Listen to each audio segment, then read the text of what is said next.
to Object Oriented Programming, Java ITSC 203. In this video, we are going to discuss about classes, objects and its main method. So this will cover outcome number 3. So we have an objective here to make you understand about blueprint of the object, to make you understand the classes used to create instance of an object, and we are going to discuss about the properties and behaviors of the class. So now come to the basic structure of the Java program. So Java program have different sections.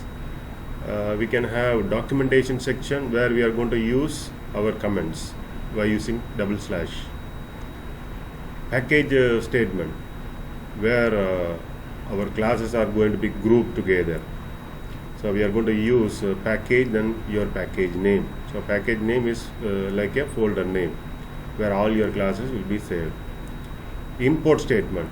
If you want to use other packages, we are going to use import statements. So import whatever the package, predefined package or your own package we can use. Interface statement. So if you have any interfaces, that can be declared with interface, with the interface name and the interface methods. Class definitions. So class blocks. So you will have public or public class with the class name and class blocks here. And we have main method in the class. So inside the class we will have main method. So these are the sections of any Java program. Now let us go to the definition of class, object and package. So what is a Java class? Class is a blueprint, or we can say it is a template to create an identical object type. For example, we can say employee class. So for any employee class, we can able to create any number of employee objects. For example, if you want to create a street object, we can have street class. So from the street class we are going to create street object. So class determine what kind of object that you want to use. So class is actually a template. You have to remember, by using the class we can create any number of instance, class object instance we can able to create. Now we go and discuss about what is an object. Object is a software bundle related to state and behavior of the objects. So whatever the class object, class instance are there, class blocks are there, that is going to be accessed by the object. So through the object we are going to call all our related state and behaviors. For example, we can say objects are everywhere, such as for example person, pets, car, house, street, book, television, knowledge, so and so on. So many objects are there. Okay, for whatever the class that we create, for every classes we are going to create an object. Remember that one. With any number of object we can, any number of instance we can create. Now let us discuss about the package. Okay, it is just a mechanism to group related classes together in a same namespace. So one namespace we are going to create, in which we are going to have group of interrelated classes, which we used to call as a package. So package provides both class organization and also it inherent protections. So one protection we are going to make in every package if you want. So for one thing is organizing your classes and giving protection for the classes. So for that reason we are going to use packages in our program. Now let us discuss about the class. So classes are fundamental building blocks of any Java program. So building blocks. What is the building blocks? We will have a structure for the Java program, for the class. All the program elements must be reside in the class. So every part of program should be inside the Java class. So outside the Java class we cannot write anything. Inside the Java class only we are going to write all the elements. So the class declaration must use a keyword class. So the class should begin with the class, small letter, small lowercase class, followed with the name that you want to specify for your own class name. Okay, and it should be within a brace. The class statement or the body within a brace. Let's look at the syntax. So class, this is a keyword, and followingly we will have our class name, and followingly we will have our brace, curly brace, open brace and close brace. Inside that we are going to have our class body, so where we are going to declare all our behaviors or state of the program. Okay, so for example, we have here class employee, so curly brace opened, and inside we have integer age. This is a field or the data type we are declaring here. This is a field name or the variable, and we have another variable or field double salary. So this is a body, class body area we have. So the name of the class have conventions. Okay, every class should begin with the capital letter, and followingly will have small letters. So all the letters of the class should be capitalized. For example, we are going to have a class here which has class bicycle. Okay, the bicycle class have three field name here: integer, cadence, integer, speed, integer, gear. Okay, these three are the variable, or we can use to say member variable, or you can say the fields in the class.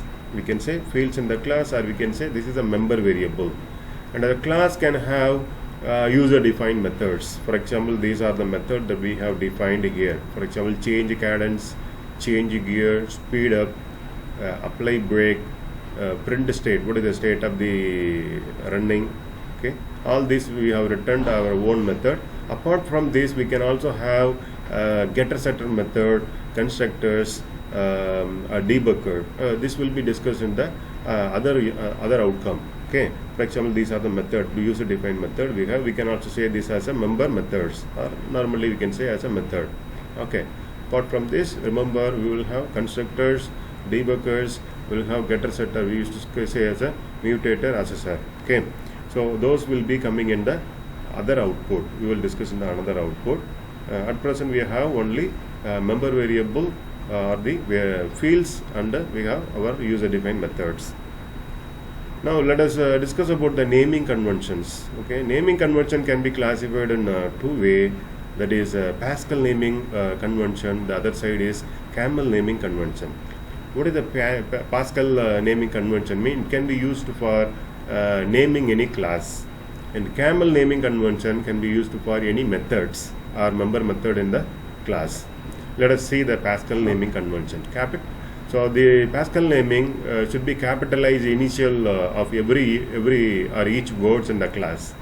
Okay, so class usually uses the Pascal naming method. For example, employee, boss, date utility. You see here, date is one word, utility is another word. Every word in the class should be capitalized. For example, post office, P, post office capital, and the next word office capital. So like that, if you have three words, regular rate calculator, so RRC capital. So every initial word should be capitalized. This is the naming convention for any class. Now look into the Camel naming. So Camel naming is going to be capitalized each word except the first word. First will be lowercase. So this naming conversion can be used in the any method. For example, tax calculation. You see here small letter tax, calculation C capital, salary Jan, so January salary. So S small, January J capital. So this will be used in the Camel naming, used in the method declarations. Now we will discuss about the UML diagram for the class. So UML diagram is actually a class going to be represented in the model as a rectangle type, okay, which has three parts. Okay, our class can be represented in a UML diagram with a rectangle shape, which has three parts. Top part is actually going to declare our class name. You see here the diagram. This is the UML diagram where we are having a bicycle. Bicycle is our class previously we discussed, in which we had three attributes: cadence, speed, gear. So that is our second part. Middle part of the UML diagram will have the field representations. So this is a field representation we have, and bottom of the UML diagram can represent the list of methods. So we have change gear, change guidance, speed, apply break, print state, all these methods. This is another part of our class representation in the UML diagram, and in which we are going to have different visibility of the indicator in the class variable or method. If you are going to declare the class variable or method, we can have three different indicators. If the indicator is coming with plus sign, that indicates that it is a public method or public variable. If it is saying minus sign, that variable or the method can be a private variable or private method. If it is declared as a hash, that is protected variable or protected method. So for every class we can have a UML representation, just we can remember it. Now coming to the object, okay, objects are called for any instance. It is a unique instance of any class, okay. It is an unique instance. We cannot have repetition of same object name in the class. It should be unique. How do we going to create an object for a class? For example, the syntax is your class name followed with object name equals, we have to use new operator followed with the name of the class and followed with the constructor arguments. Okay, if there is no constructor argument, it will be default by open parenthesis and close parenthesis. If we have different constructor and followed with, we will have arguments here. For example, let us take our bicycle class. We have bicycle. We are going to have object, for example, b equals new. New creates a memory area for the class, and bicycle is our class name ended with open and close parenthesis. Okay, so this is a way to create any object. So through this object we can able to call our state and behavior of the class. So that means our member variable or the field and the method, member method or the method able to call through this object. How? Using the b dot cadence, p dot speed, p dot gear. For example, we are assigning the value for this variable or the fields or the member variables. Used to call the method change cadence, change gear, speed up, apply break, print state. So these are the way that we are going to call the methods as like other programming language. Now let us have another example for class student. Okay, we have another example for a class with the students. You see here we have two field, roll number, student name. So we have roll number and student name here, two variable, and we have insert record, we have display information, two different method. Okay, we have two different method here.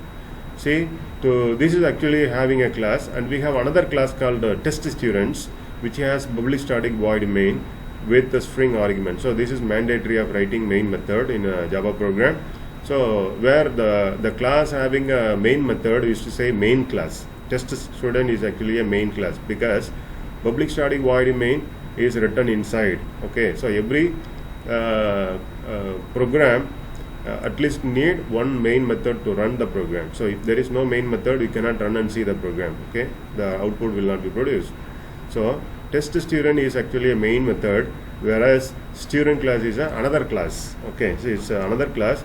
For the student class, we can able to create an object in our main method. So our main method, we are creating object student1 s1. Yes, we are creating object for student. S2 is another object. So two different objects are there. In the first object, we are inserting one value, for example, student ID here and the student name here. So two arguments are there. Let us look at the actual definition here. So insert of integer or string n. So integer r is going to be represent the roll number, and string n is going to be represent the name. So these two variable will be declare or assign the value to the class level variable, and the display information is just printing the roll number with the gap, and we have name. So insert record just assign the value for our roll number and name, and the display information is just printing the value. So for this we have created an object here for S1 and S2. We are initializing two different students here, and we are asking to print the value S1 display information, S2 display information. What will happen? So the value assigned here will be printed. Okay, this is what this program is, another program for your understanding. And let's look at the main method. So main method is actually a special block for any Java program. So without main program we cannot run. Okay, at least one class should have main method. That class can be called as a main class. So all Java program will start running from the main method. So main method is the one where Java program start running on. Your program should have only one main method. So you can have many number of classes, but only one class can have a main method. So methods are going to be discussed in the forthcoming chapters in detail at present. So the main method can be declared as, this is a syntax, public static void main and string array arguments. Okay, string array arguments, and we are going to write the main method code here inside. This is what we did here in the previous example also. So this is all about this chapter. Thank you very much for watching this video.